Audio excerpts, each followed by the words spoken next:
What's up, traders? What if I tell you one decision that could change your financial story forever? What? Most traders lose money in Forex because they skip what I'm about to teach you.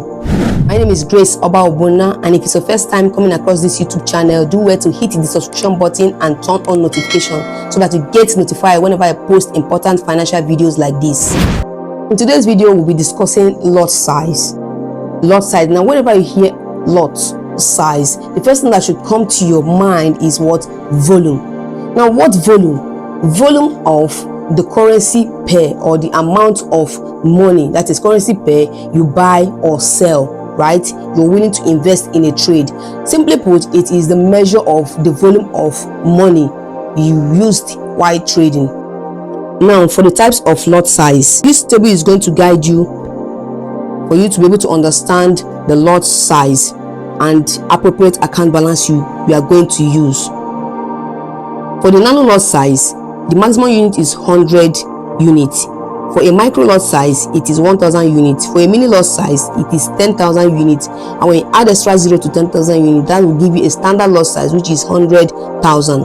For you to know the appropriate account balance to use and the lot size to use, if your account balance ranges from $0 to $100, then you should be able to use a lot size of 0.001 to 0.009, right?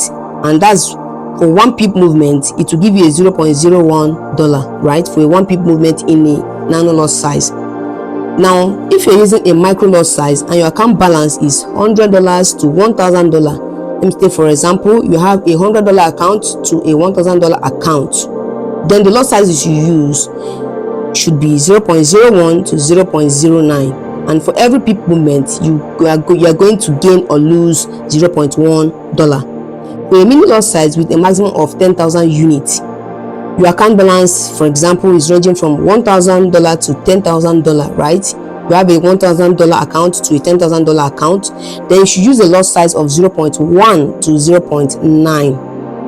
And for every pip movement, you gain or lose $1. For a standard lot size with a 100,000 units, for example, your account balance is 10,000 to 100,000, then your lot size should be 1 to 10 and above. And for every pip movement, you gain or lose $10.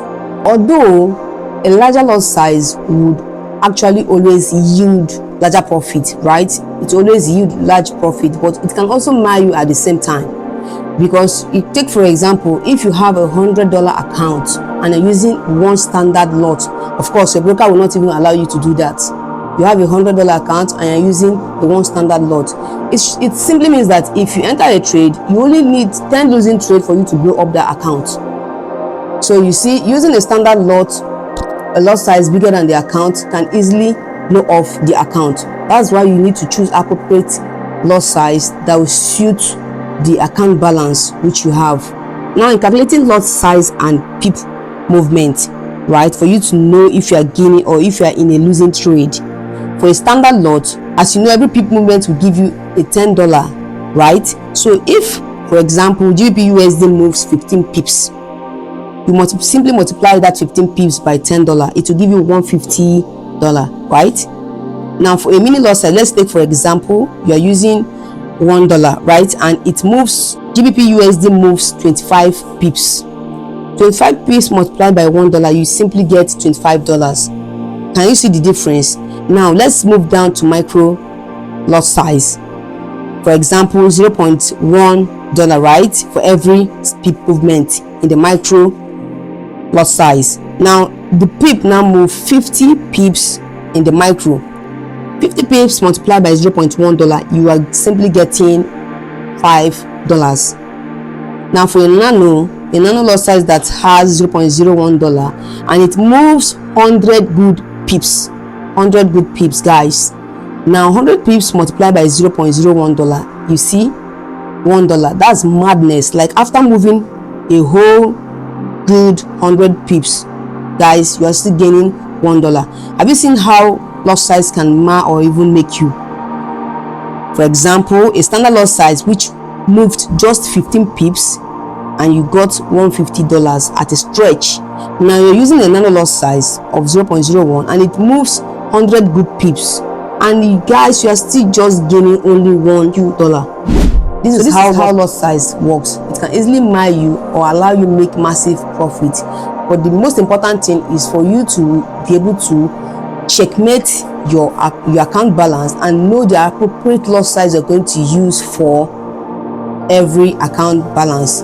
Now, for a beginner or people with $100 account, using another lot size of 0.01 or 0.02 will not be a bad option, as this really checkmates your risk management. And when you are doing that, you should always try to use a risk to reward ratio of 1:2 or 1:3 or thereabout. So for people with small account balance, say $50, $100, $200, there's something called leverage. So this is the case whereby your broker gives you an opportunity to control large fund, right? And if this is the first time hearing about leverage, we're going to discuss this in our next video. So click on the subscription button if you're first timer, turn on notifications so whenever I release this video you'll be notified. Thank you for watching and see you on the next one. Bye.